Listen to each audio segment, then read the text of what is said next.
Got 20 seconds. Come on, man, to go. Keep moving, keep moving, keep moving. Good. Get those knees up. Explode. Good. Explode. Let's go. Up. Rock forward. Let's go. One more. Go. You are listening to the Fight Strength Podcast with your hosts, Phil Daru and Jason Burgos. Hello, fighting and fitness fans. The dynamic duo of podcasting is back with a new edition of the Fight Strength Podcast. I'm at MMAsucker.com senior editor Jason Burgos, and with me, as always, is the strength and conditioning coach of superstar fighters and champions at American Top Team. He is the bearded one, a.k.a. Phil Daru. Phil, what is up? I am doing well. I just found out that the new season of Vikings is coming, so I'm very excited. I'm sorry, I've been busy watching the amazing Game of Thrones season. We're up to episode 3. It's just pure joy. Stop it. Listen, when I tell you this season looks fucking phenomenal, I'm so happy, so excited. And I don't get excited for any type of TV, but Vikings, I got to get into it. I mean, maybe, Game of Thrones has had a good run. It's almost over. Maybe when the show's over, I'll look at the Vikings and I'll see what that's about. I don't know. Relax. You're watching it now. Don't even act like you're not. Now today we have a really special episode for you guys. It's not every day that you can have on a guest that is legitimately one of the best pound-for-pound fighters on the planet and a current UFC champion. But we have both of those for you in one amazing Polish package. That is because our guest on this show, on this edition of the show, is the one and only Joanna champion, a.k.a. Joanna Jedrzejczyk. I'm probably saying it bad. Jedrzejczyk. Jedrzejczyk. Yes. Jedrzejczyk. Don't let her come on here and have you and look for you, man. You know what I'm saying? I don't want her having to kick you in the head. I'm already prepared just to go with Joanna champion. These announcers on the UFC they confuse me as a fan. I don't know. I'm just glad she came up with Joanna champion a long time ago, so we can go with that. But before we get to our exclusive chat with the champ, we have to mention that you can listen to all of our previous episodes by searching the show's name on iTunes, Google Play, YouTube, and SoundCloud. Give us a rating and a comment on these sites, and remember to follow us on Facebook and on Twitter at FightStrength_. As is our tradition here on the Fight Strength Podcast, we have some questions from listeners for Phil, or as we like to call the Ask Daru segment of the show. Now, our first question is from Bradley Barnes. He asks, could you explain the importance of discipline? He's been seeing young fighters resistant to structure and accountability. Mm-hmm. All right, so we have to take a look at the word discipline. What exactly does that mean? Well, the pure definition of the word means to train individuals in the approach of having controlled behavior. Now, if we look at that right there in its existence, you can identify the root issue with these young fighters.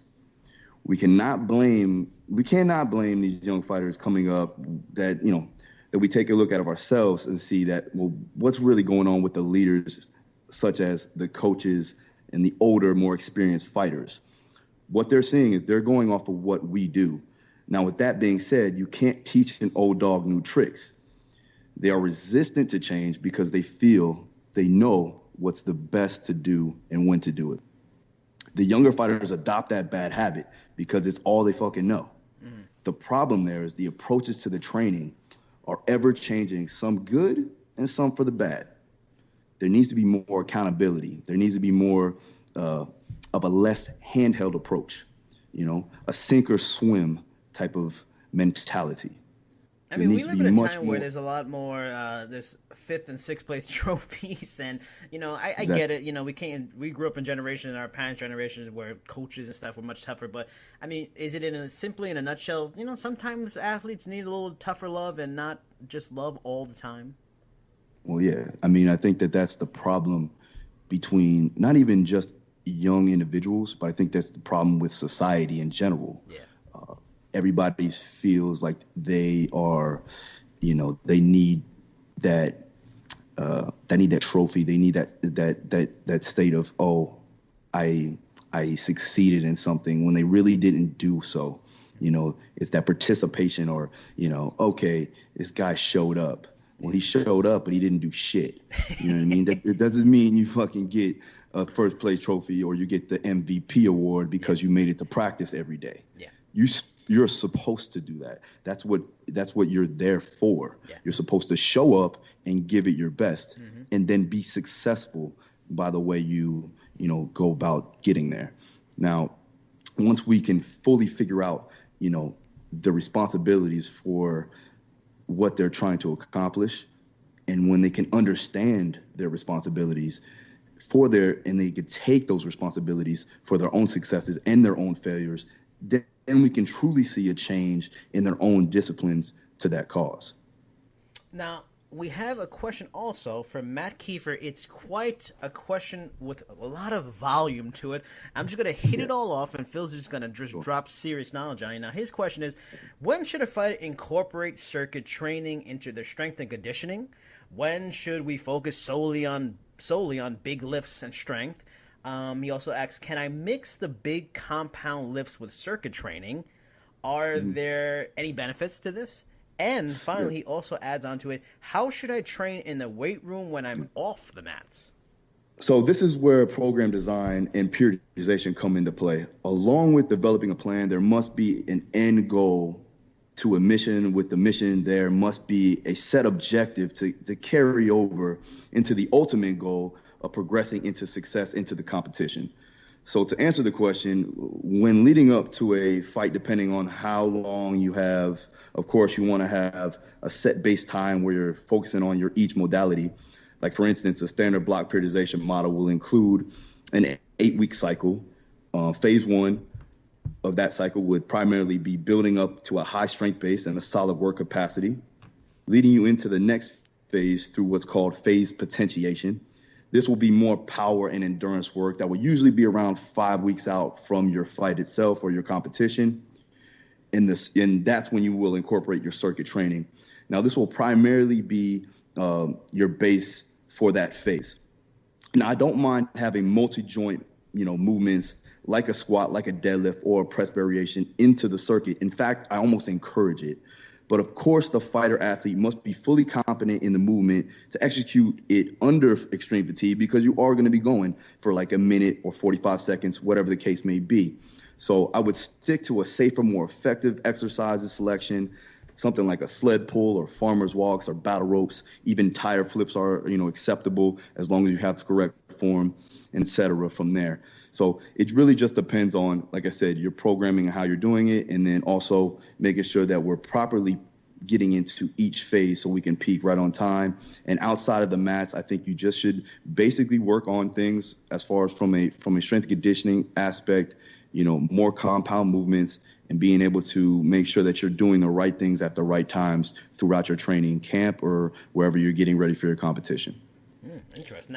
Now, George from Atlanta asks, he does pull work with resistance gloves or 1-pound weights, and he feels it has helped his striking speed and explosiveness. He does 10 3-minute rounds with 1 minute of swimming for active rest in between rounds. His question is that okay to do 5 days out from a fight, or is that too much? Yeah. So I do believe in water training as long as it has its adequate recoverable volume. So then this won't be really the issue. If you can recover from this water training, then definitely go ahead, go at it. It's a low impact and it creates high force output without having to weight bear or having weight bearing down on the spine or joints. So that's actually a good thing. It wouldn't tax the muscle. I actually wouldn't tax the muscles too close to a fight. So you may want to minimize the time in the pool. And if you're not conditioned enough to recover from it, then it may be, a downside to it. But if this has been properly programmed and put into each phase properly, like I said, from the last question, then I don't see it being a problem. And especially leading up to your peaking phase, you want to make sure that you're getting these things all corrected at that time. But it should be fine as long as you're fully conditioned and you've done this throughout camp and you're not just throwing it in 5 days, 5 days from your fight, then there should be no problem. Now, a question I have is like, what, and George actually added on, I forgot to add that too, but he asks, like, what are your general thoughts and opinions on pool work? Like, for example, do you implement pool work much in your training or not so much? Yeah, sure. So I have King Mo. He does a lot of pool training. He'll either do circuit style where he'll do some sprint intervals, 200 meters, 300 meters, and it's obviously long duration sprints, but he makes sure that we're getting that adequate amount of time in the pool, but enough for him to recover from. If not, I usually have him do something from a oxygen deprivation technique. So he'll hold his breath, swim underwater for as long as he can, come up, take a breath, go back down, and we do that usually for 5 minutes straight. This is a good way to maximize oxygen uptake and also a good conditioning tool from a lactic buildup standpoint. That's interesting because, like you mentioned, like it's low impact work, and it feels like for some fans, and maybe for myself, that pool work is usually the perfect thing for a fighter that's got a lot of wear and tear, a lot of miles in the body. So it's not there are many different things you can do in the pool that are not necessarily just low impact on these. So it's not necessarily a perfect option for older or more experienced fighters. You can use it for all ages of fighters. Sure, yeah. I mean, it's definitely beneficial. Like I said, it's less weight bearing on the joints. It's low impact. You'll get a good, you'll get a lot of force output from, even like if you're going to do some, like what he was saying is doing punches in the pool itself. So you're getting that force or the resistance from the pool. I'll have Mo or I'll have Will Brooks go in the pool and shadow box with their head outside the water and their hands right above the water. So they're getting some resistance from the pool, but also still getting a little bit of outside the pool. So they're being able to really extend their punches fully. So to get a good feel for it, but it's not weight bearing down on the joints. Like if, let's say, you would put, 1 or 5 pound dumbbells in your hand, which I totally disagree on, and don't feel like it's necessary or conducive to what they're trying to accomplish. I do feel like when the force is coming back at you or surrounding you, it can actually help you with greater punch output and actually more strong explosive punching and being able to have more power in that punch if we can get that force coming basically horizontally from the body, from distally to proximal. So I think that it's a better option to do it like that. And I've had people do this 2 or 3 times per week, sometimes even 4 if they're out of camp. So it really just depends on where they're at in camp, like I said, and the programming process going into a peaking phase. Bam. Knowledge bombs. That's how we do it. All right, it is time for a special moment in our podcast short history. We have the opportunity to introduce as a guest a current UFC champion and one of the best pound-for-pound fighters on the planet. She is one of the faces of the UFC and one of the rare champions in the sport that is still undefeated. It truly is a pleasure to have her on. And because I don't want to disrespect the champ and say her last name wrong because she could destroy me with both hands tied behind her back, I would like to welcome Joanna Champion to the show. Joanna, how are you doing? Thank you for being here with us. Oh, thank you so much. I'm doing well, but okay, let's be honest. You must do this. You must say my name. Are you going to tell me how to say it? Because I've tried to say it, and I've been made fun of for saying it wrong. Jedrzejczyk. Jedrzejczyk. Almost good. I'm still gonna hit you to the face, Oh, man. Phil, you say it. You got practice. You should do it. Phil, you go. All right. So Jay, I just wanted to give the fans a glimpse into your background and what actually made you want to start fighting. What drove you towards MMA and combat sports in general? Yeah. Just let people know what's up. Yeah. So I'm 18 and I'm a good-looking girl. I'm from Poland, No, I'm kidding. Hey guys, I'm about to turn 30 in 3 weeks, and I'm sad about, What? You look great. You look 22. Oh, thank you so much. No, it's good. Actually, it's good. You know what's funny? I was very active. I was very into the sport since I was a little girl, but I didn't have any professional athlete in my family. So I didn't think that I was going to be a professional athlete one day. And I used to play all kinds of sport. I used to represent my school in different sports, but I really like the contact sports, you know. I love handball, I love basketball, I love soccer.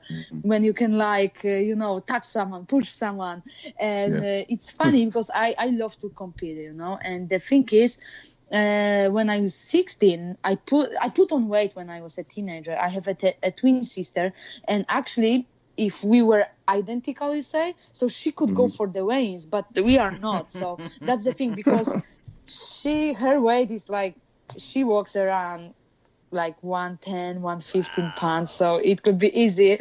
But that's the funny story. But when I was 16, I left the basketball team, and I went to the gym to train Muay Thai. And that time I didn't know I couldn't even properly say Muay Thai, and I didn't know what was going on, but I fell in love from the first training. And at the beginning I was training twice a week, but after a month or two I was training 3, 4 times, 5 times.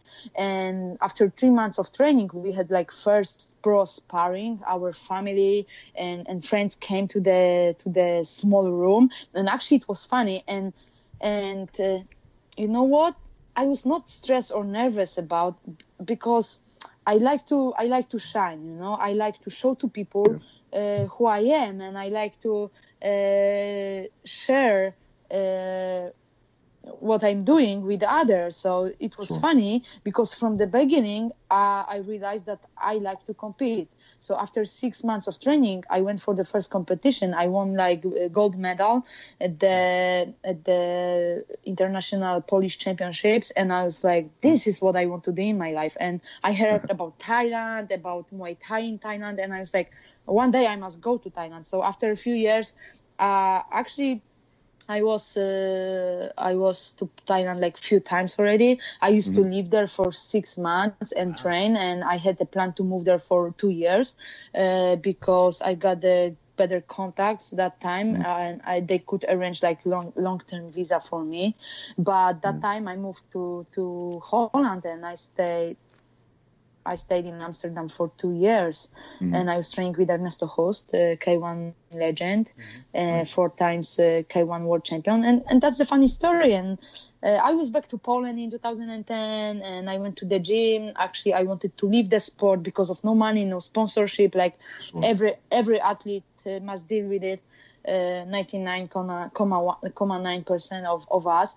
But the funny thing is, my coaches, they were like, hey, Joanna, we are typical MMA gym. We're the only who is training and fighting in kickboxing and Muay Thai. You should join the MMA class. I was like, no, I hate the cauliflowers. I hate the submissions, the arm bars and other stuff.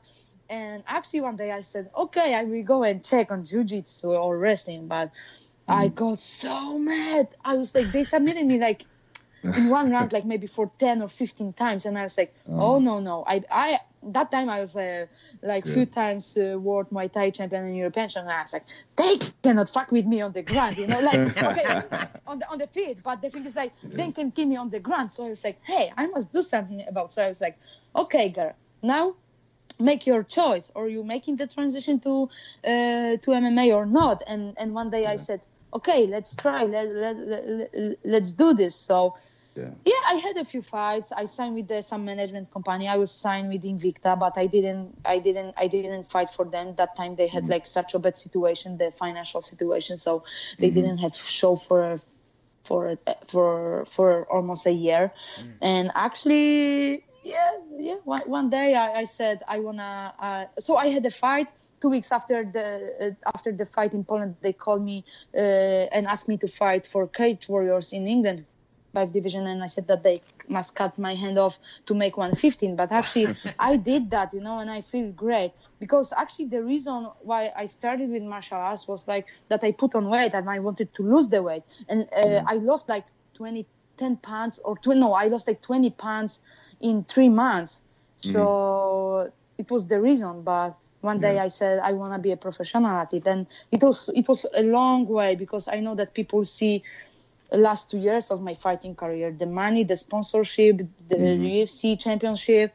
But the thing is, like, I mean, I've been in this business for 14 years already, and like we say in Poland, like in the US probably as well, like I lost my teeth on this. You say like this? Yeah. Yeah, so that's the thing, and I used to like work hard, train, and fight to I was working to spend money for my competition or training or other stuff, But here we go. After so many years, I quit a few times, but I survived, and for the rest of my life, I can live as a champion, and this is amazing, This is amazing. I mean, so I see this every day when we train. I can see the determination, the drive. You want to be successful in everything you do. You want to be the best in everything you do. You compete every day, So, I mean, it's definitely out there. I can see it. But as a champion now, and everybody knows you're a champion, what continues to drive you now that you're up at that highest level?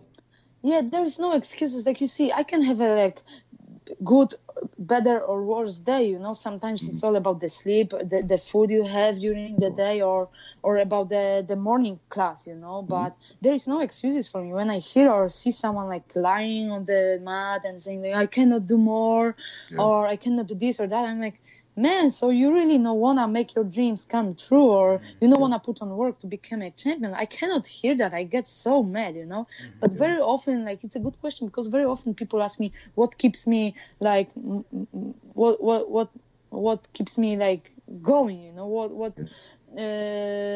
so I think that my goals and dreams keeps me going, it keeps me going, and I know that there is only hard work, You can be talented, but you don't have to be talented to become a champion, Because if you're ready to put on great work and if you're passionate about, and so you can do this, But it's difficult. It was not easy to become a UFC champion, but definitely it's more difficult to defend the title. Sure. And every title defense is going to be more difficult because they keep eyes on me, and they are looking for the small details and they want me to lose my belt, but the thing is, I know that with every camp I must put on better work. I must learn and challenge myself every day to defend this title. So that's the thing, It's not only about the money, because if I was focused on money, I could lose the belt already few times. But I wanna be a champion, more than I wanna make this money. I hear you. We had a former opponent and now teammate of yours, Valerie Letourneau, on a few weeks ago, and she talked about the difficulties of being a female fighter in Quebec, Canada, and how she had so many doubters. Did you have many people telling you that you could not be successful and make a lot of money as a female fighter in Poland when you were coming up? Of course. I heard that, and I think MMA is very big in Poland. In Europe, it's huge. In Poland, it's huge as well. But the thing is, so many years ago, there was no woman in the sport. There was no woman in the politics. There was no woman in the a CEO. You say the owners of the big companies. Mm-hmm. But here we go after so many years. We live in 21st century. Okay, the technology is amazing, but this is what is killing us. What's killing us. But the other thing is the world is open for everyone, for all of us. So it doesn't matter what color is your skin, what nationality you are, and doesn't matter if you live in big city or small village. You can be someone. Mm-hmm. If you have a plan, if you set your goals and dreams, and you're ready to put on work, you can take over. So that's the thing. But of course, I heard that very often, and it's not easy, to be a woman and a professional athlete. Definitely it's more difficult than for guys. So then, you mentioned that it was in Poland, MMA is big. Do you feel since you've had so much success, and someone like Karolina Kowalkiewicz has had so much success, have you seen a major change in acceptance in women's MMA, like Ronda Rousey did for the United States, and how she changed opinions? Yes and not. I cannot. No one can compare me to Karolina Kowalkiewicz. I don't she's a okay, I don't wanna say this, but the thing Man, is she's like second rate. I'm focused on myself and my fighting career, but I'm happy that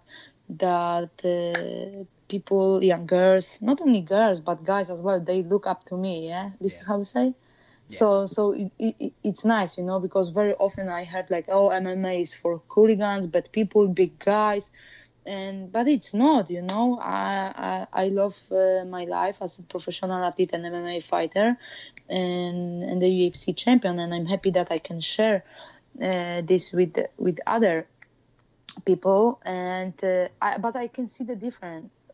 Like after my last fight with Jessica Andrade, I can see that people got crazy about me as a professional athlete and MMA fighter, and they love this, you know. They love this. Now, not just as a writer for the sport, but as a fan, I love how gritty and tough you are. You know, you're a complete, total badass, just like Nick Diaz or Conor McGregor, you know. And fans... I'm not, because I don't care. I cares, but not in public, you know. You cannot do this, you know. And I don't show... I don't say to my fans, fuck off, you know, on the stage or the rings. Because the thing is like, okay... First of all, we must put on such a great work during the camp, in the gym, in the fight. But also there is a media, there is and there are other stuff, you know. Like it's a transaction between me, the UFC, me and the fans. You know, I must put on such a great performance, such a good fights, so the fans gonna come, purchase the tickets, the pay-per-views, and you know, it's like a one big machine, you know. But I love this, you know. I'm not faking this, but you know, some fighters, they are not ready to put on work outside the gym and outside the octagon. But you must deal with the media, you must deal with the fans, and do so many other things outside the gym and outside the octagon, you know. But some fighters, they don't get it, but then they complain about the money, and they always say something to Dana, hey Dana, give me more money, you owe me money. But it's not, you know, put on great work and then ask for better money, you know, or better exposure. I mean, your work ethic, your toughness is totally second to none. Like, for a guy like, say, for a Diaz or McGregor, you know, they got that work ethic, toughness from, you know, growing up, you know, tough situations. Like, where does your grit and toughness come from? Like, is it something growing up? Is it something later in life? Because I'm from Poland, you know. But the thing is, like, we went through so many wars, you know. Poland is... We are neighbors with Germany, with Russia, with Kaliningrad, which is part of Russia, with Soviet countries, like back in the day, like Belarus, Ukraine. But the thing is, like, we used to went through so many wars. So I think, like, we Polish people are very strong. We have, like, strong minds, strong character, but and we know how to work hard, you know, and you know, I don't know why. I don't know. It's just me, Joanna. You know, one day I said that I'm Joanna from the hood. I was born in 1987, and I used to like grow up in the not a big city, but not a small as well. But I used to grow up with so many kids. You know, so we used to play all kinds of sports, and you know, I used to like play with the kids in my age, but I used to have also like older friends, you know. So that's the thing. I don't know. Since I was a little girl, I felt like I was going to be a different person, that I was going to do some different things than my friends, you know. And I met so many people in so many gyms, and they were like, we were on the same road, you know. But at the end, it's only me. And now they are like, hey, I wish I could, like, some of them are like, hey, I wish I could, like, go with you. I could, like, train more hard, or I could go for this or other competition, and I could be a UFC champion like you are today, you know. But they were not ready for that, to put on hard work, you know, that time. Yeah. But people cannot forget that we only live once. Yeah. Mm-hmm. We live once, and we must put as much, give as much, and then we can, like I said, like, we give and then we get as much, you know. Yeah, definitely. So Jay, let's talk a little bit about, you had over 100 kickboxing fights, I think. That's what we talked about. Yeah, something So like that. Boxing, kickboxing, like most of the fights were in Muay Thai. Yes, I mean, you've had a lot of volume of training along with competing, but let's talk a little bit about, your plans on after you get out of the sport. I know we talked a little bit about acting, maybe doing, starting your own family, things like that, but tell the listeners, what your plans are after you're done. So I want to be back to climbing. I used to do climbing. I used to taking pictures. Actually, after my last fight, I bought a nice camera, so I want to be back to taking pictures.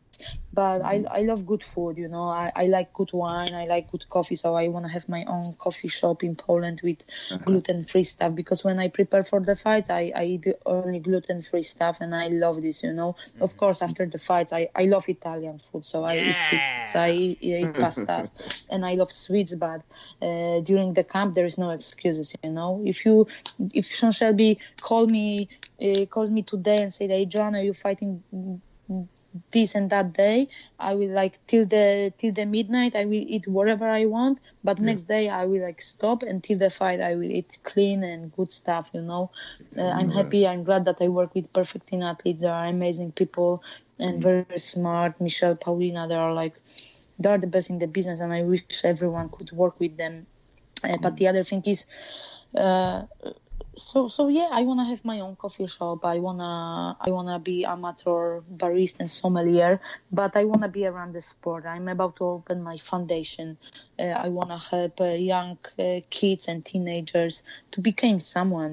I don't wanna be focused only on sick people. I donate money for sick people as well, but I wanna help talented kids and teenagers, because I know how difficult it is to have a dreams, goals, and be talented, but not having money, and that's the thing. So I'm happy that I can share this, and I have good partners, good financial partners that we can put on great money and help these kids to become someone. I don't want to be focused only on sport, sport aspect, but also other other different disciplines in life, so that's the thing. But you know what, I promised to my fiance, I said to him, baby, 1, 2, 3 more fights, and I will stop traveling for the camps, because it's difficult. But in my head I have that I want to become a ADCC champion one day. I love jiu-jitsu so much. Maybe people they don't see me fighting in jiu-jitsu so much during my fights. They don't see jiu-jitsu too much, but I love jiu-jitsu, and I'm happy that I can train with Cesare Matuda. She's amazing, and other people. But I really love this, and I don't know, for fun, maybe one day I will try to get to the ADCC and win the competition. Perfect. One of the big stories on the afternoon of UFC 213, other than the unfortunate events that led to Amanda Nunes pulling out of her fight, was Dana White telling the MMA press you were interested in stepping in to fight Valentina Shevchenko. Now, I have 2 questions about that. First, one, were you only willing to do that fight if a 125-pound title was on the line? And 2, of course, Shevchenko was going to have a big size advantage on you. What did you feel about that kind of a matchup that favored you, that you could beat her? Of course, this fight, if this fight happened, it was... I can call this fight freak fight, super fight, because it was not going to be for a title, of course. And... I only wanted to rescue the show, I was there, and I was like, why not to fight, even I knew that I was going to maybe win, maybe lose, but I didn't care about that time. So it was only for fun and to rescue the show. I am a professional athlete. I am a real fighter, why there is so many fighters in the UFC, more than 500 fighters, but only 11 champions, because there is something about the champions, the people who are becoming the champions and who are the champions, So I love to fight, I love to compete, and I was ready to do that, Not I didn't say that only for PR, because it's shady, But I really was willing to step into the octagon, See, this is why people love you. A complete badass, just unbelievable.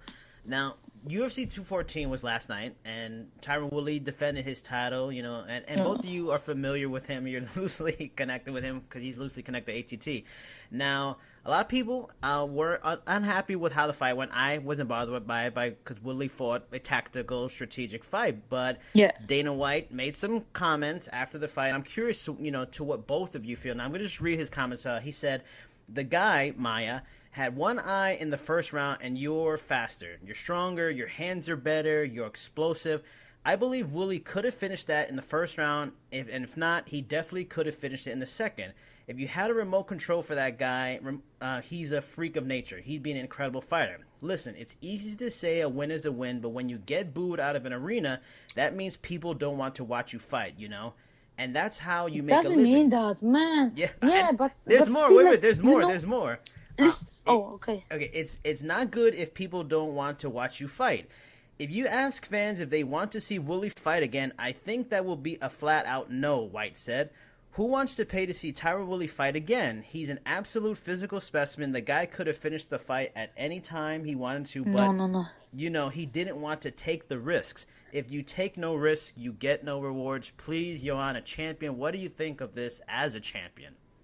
I don't know what to say. It's difficult, but like during the camp, people think it's easy. Like go to the gym, hit each other to the face, or hit kickback, but not. We like from running, strength conditioning, CrossFit, through boxing, jiu-jitsu, wrestling, put it all together, from diet to the other treatments. It's all a camp. It's all a preparation, And sometimes we practice 1,000 elbows. We practice 1,000 kicks. But if you're gonna throw one kick or one elbow during the fight, you're fucking lucky. Yeah. That's the thing. People think we are like how you say, like a magical, like how you say, like a I don't know, like a witch, like a witchers. How you say this? That we can go to the like a fight, witch. or like we can paint the fight, Yeah. like we wanna. But we fight with a human, with other fighter, who is ready, and who has own plan for the fight. So it's not easy, but it's when you're the champ, you want to keep your belt, and it's difficult to take this risk, So if you're winning the fight, keep on like doing this, because it's not only the about being the strongest athlete, but it's also about the mental game, how you can handle this, and how you can like handle the fight from the first till the last seconds of the fight. It's not that easy, to be in the octagon. I know that there's so many smart people around, but it's not that easy, It's not that easy, and I know that there's so many people who are helping me to prepare for my fights, from my doctor, my nutritionist, my strength conditioning coach, which is Phil,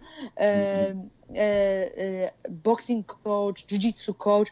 But at the end of the day, I step into the octagon, and it's all about me and my opponent, So we must put on such a great work so many weeks before the fight, And you must make sure that you work with the best people in the business, I mean, you're and it's not that easy. It's not that easy because it's difficult to take this risk, And you're, in the unique position that there aren't many champions. Like, does it bother you for a promoter? Does it feel like put a pressure on you that if you don't knock somebody out and don't get a finish, like you're gonna be trashed by the promoter unfairly? And I almost feel like your value. Like I feel like, and me and Phil talked about it a little bit, that like he's hurting Tyron's value a little bit by saying such a thing like that. I don't know what I don't want to say. It's not nice to hear that, Yeah. It's not nice to hear that. There are fighters and the fighters, and that's the thing. Some people like you more, some don't. And at the end of the day, it's all up to you and what you feel and what you wanna do, So that's the thing. It's difficult. I don't know even what to say, Yeah.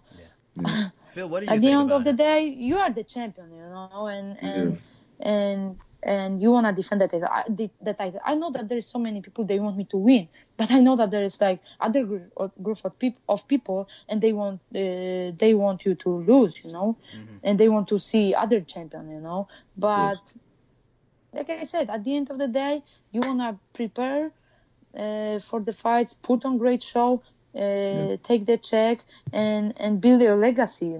It's more important than the check. Yeah, I think that the whole thing was, that Woodley just stuck to his game plan. He stuck to what they were practicing, what Dean and Duke got him ready for. It's just what it is. And people good. said that and about. It's good.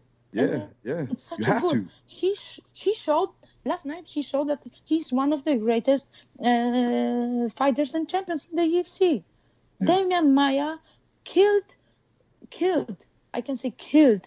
He submitted them, but he killed other opponents.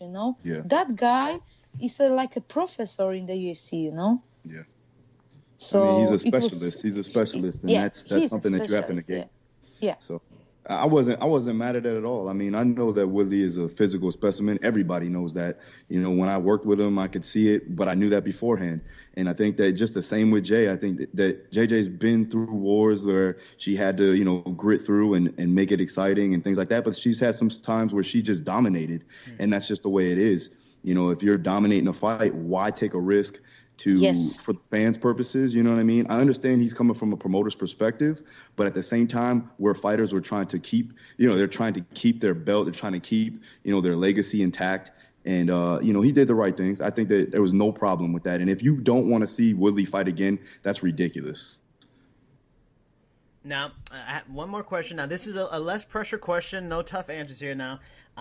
So, Joanna, what are some of your interests and hobbies away from the cage? Like, for example, many people don't know, Phil is big into gardening. Not many people talk about that. What? He's fucking lying. Don't listen to him. Don't listen to him. What are you telling me? You told me you're going to grow tomatoes, you got thyme, lavender in the backyard. Fuck out of here, man. I don't. I don't know. You know what? I like to talk to people. I like to hang out with my friends. But I call myself Miss Sporty, so I ride my bike every morning to the gym, and I like to go on penny board. I like to do some crazy stuff. I like to stay active. I love Sundays, but I hate Sundays because I'm such a bored in Sundays. Every Sunday I'm such a bored, but on the other side, I must take a day free, day off and relax a little bit. But I like to stay active. So, I don't know. I like to see a good movie, read some good book. I like to learn every day something new, from people, from different places. But like I said, I love taking pictures. I hope I'm gonna have more time for it because I don't even have time to learn about my new camera as much as I wanna and the other stuff. But I don't have I train twice a day, so every free moment I wanna spend with my family and friends. That's the thing. What's some of your favorite movies or favorite books for fans that favorite movie? Yeah. Man on Fire, Denzel Washington. Oh, that's a good one. It's a good one. That's a good one. Yeah, I like it. Yeah. So. What about books? What about books? Give me some books, JJ. I don't know. I don't have international titles. I have some Polish stuff, but I like to read about the people. I like to read the biographies, but good one. Somebody pretty soon is gonna write a biography about yourself. Don't worry. Actually, I released my book, my biography in Poland. There you go. See what I'm saying? We are waiting to. We are waiting to. Okay? You should have said that right there. Beat you to it. We actually translated in English, and we're waiting to publish this book in the States this year, probably at the end of the year. There you go. Perfect. Congratulations. It's amazing. Thank you so much. So I like to. I'm such a clean person, but I like the streetwear. I love kicks. I don't like to follow the fashion, but I like good kicks, good jeans. But I like shopping. I like to check on new stuff, and yeah, that's the thing. Yeah. That's the thing. Let me just say this right now. I'm gonna go on right now and thank you, just thank JJ because she gave me 3 pairs of classic Reeboks. Nice. Listen. I'm gonna say it because I've never seen colors like this on shoes. But then I looked at a picture. Listen, I looked at a picture that you had yesterday, and I was like, oh, okay. I think you had some gold ones on or something like that. And like a brown, special brown. Yeah. So I'm feeling them. I like it. That's cool. I love colors, I love colors, so that's good. So I mean, that's pretty much all for the recording. Is there anything? I mean, now we know that you have a book possibly coming to the U.S. soon. It's already in Poland. Is there anything you'd like for listeners to promote? Any other projects you're working on? The social media. I mean, you got a ton of followers anyway. But for any of the crazies that aren't following you yet, I need to know.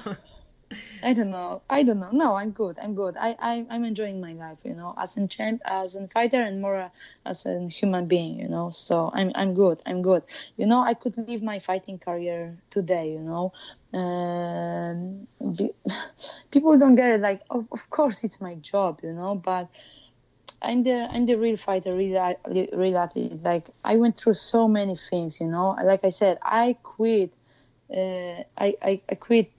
I quit that few times, but I'm here. I survived, and I wish to everyone that it's not enough to have a dreams and goals, Guys, make all your dreams come true, So that's the thing, That's the thing. Every day, break the limits, own limits, It's easy to say like, he does that, she does that, and he didn't do that or she, but first of all, we must start with ourselves, If you want to change the world, let's start it today. And from ourselves, Yeah.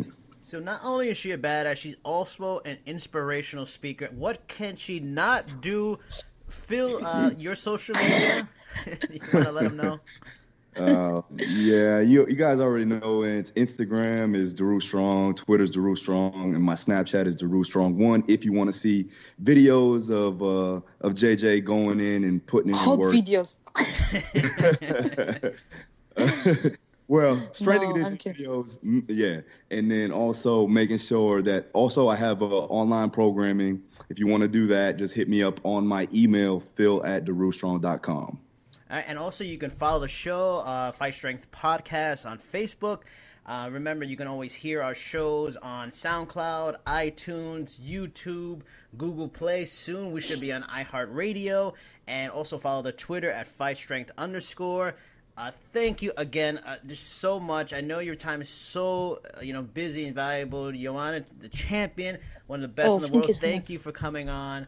I'm training today, so I'm good. Okay, well, thank you. I am Jason Burgos. He is Phil Daru. Catch us next time. Oh, yeah, and Joanna. Say my name. Oh, no. You gotta say it. You're threatening me with getting punched in the face. I don't want to get punched in the face. Okay, that's good. Okay, thank you, guys. You're so all right, Jay. Thank you. See you in the gym, Phil. All right, bro.